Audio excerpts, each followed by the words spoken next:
কন্ট্রাকশনের কাজে যদি আমি সংযুক্ত আরব আমিরাতে আসি তাহলে আমি কি রকম স্যালারি পাবো এবং কি রকম আসলে ফ্যাসিলিটি রয়েছে এবং কি রকম সুযোগ সুবিধা আসলে আমরা পাবো থাকা খাওয়া কার। তো আজকে আসলে এই সকল বিষয়ে আসলে কথা বলার চেষ্টা করব। যে সকল ভাইয়েরা সংযুক্ত আরব আমিরাতের মাটিতে কন্ট্রাকশনের কাজে আসতে চান তারা কিন্তু চাইলেই কন্ট্রাকশনের কাজে আসতে পারেন। সংযুক্ত আরব আমিরাতের মাটিতে কন্ট্রাকশনের কাজের কিন্তু অনেক চাহিদা রয়েছে, তবে এক্ষেত্রে আপনাদের অবশ্যই সাবধানতার সাথে ভিসা প্রসেসিং করতে হবে। তো আমি আসলে কথা বলবো কাদের মাধ্যমে আসলে ভিসাটা আপনি প্রসেসিং করলে আপনি একবারে নিশ্চিন্ত থাকতে পারবেন যে আপনি ভালো ভিসাতে আসলে সংযুক্ত আরব আমিরাতের মাটিতে আসতে পারবেন। তো আপনাদের সকলের সাথে আছি আমি আমির ফয়সাল।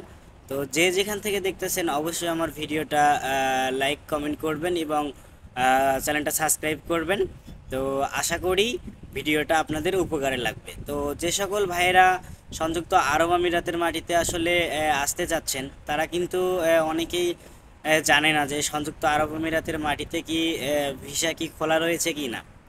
আবার অনেক অনেক বাংলাদেশি ভাইয়েরা ইউটিউবে বা ফেসবুকে বা গুগলে অনেক জায়গায় হয়তো বা সার্চ কইরা দেখেছেন যে সংযুক্ত আরব আমিরাতের মাটিতে ভিসা যে পরিস্থিতি রয়েছে এটা কিন্তু বন্ধ রয়েছে, কিন্তু অনেক অনেক আমার বাংলাদেশি ভাইয়েরা আছে যারা আসলে সেইভাবে পড়াশোনা জানে না বা সেইভাবে আসলে স্কুল কলেজে হয়তো বা যাওয়া হয় নাই।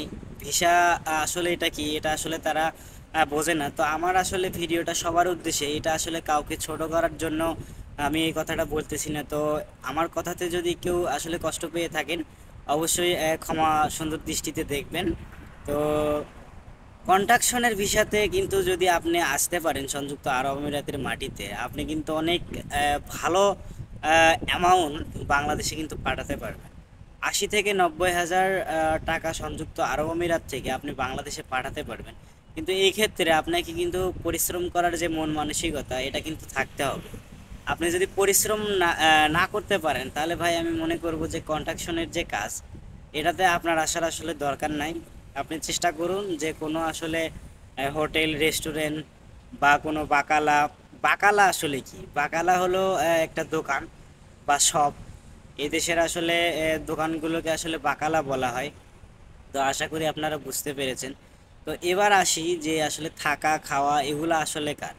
আপনি যদি আসলে কন্ট্রাকশনের কাজেতে আসেন তাহলে কিন্তু দেখা যাবে যে কোম্পানি আপনাকে হয়তোবা থাকা দেবে, কিন্তু সেক্ষেত্রে কিন্তু খাওয়াটা আপনার নিজের হবে। আর আপনি স্যালারি পাবেন সংযুক্ত আরব আমিরাতের 1500 থেকে 1800 দিরহাম এরকম, বা এর মধ্যে কিন্তু আপনার আবার ওটি থাকবে, মানে আপনি ওভার টাইম কিন্তু করতে পারবেন। তো আশা করি আপনি আসলে বুঝতে পারছেন আমার কথা। আর যারা যারা আসলে বুঝতে পারেন না অবশ্যই কমেন্ট করে জানাবেন, আমি কমেন্টে আসলে রিপ্লাই দেওয়ার চেষ্টা করব।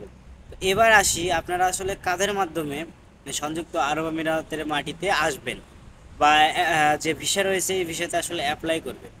যদি আপনার নিজের যদি কোনো লোক সংযুক্ত আরব আমিরাতের মাটিতে থেকে থাকে তাহলে তো ভালো, তাহলে আপনারা তাদের মাধ্যমে আসতে পারবেন। আর যদি কেউ না থেকে থাকে তাহলে আমাদের বাংলাদেশে কিন্তু সব এজেন্সি খারাপ না। যে সকল বিশ্বস্ত আসলে এজেন্সি রয়েছে আপনি খোঁজ খোঁজ খবর নিয়ে দেখবেন যে কোন এজেন্সিটা ভালো, এজেন্সিটা আসলে ভালো।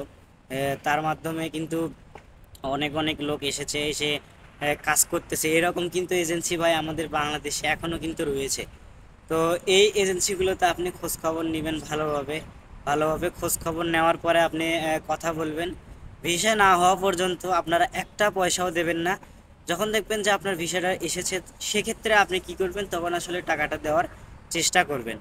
আর ভিসা যখন আসবে, ভিসাটা আসার পরে আপনাদের জেলাতে, এটা আসলে অনেকেই জানেন, আপনাদের জেলাতে কিন্তু প্রবাসী কল্যাণ নামে একটা কিন্তু ব্যাংক রয়েছে।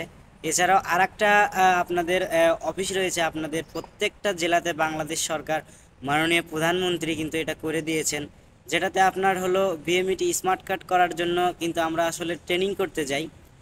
ওখানে কিন্তু গিয়ে আপনারা কিন্তু আপনাদের যে ভিসাটা রয়েছে এই ভিসাটা কিন্তু আপনারা চাইলেই পরীক্ষা করে দেখতে পারবেন যে আসলে ভিসাটা যে আপনাকে দেওয়া হয়েছে তো এটা আসলে রিয়াল নাকি ভুয়া।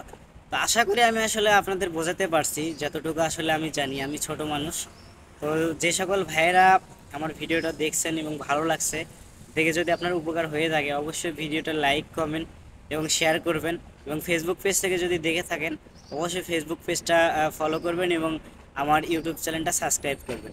ধন্যবাদ সবাইকে, দেখা হবে পরবর্তী ভিডিওতে।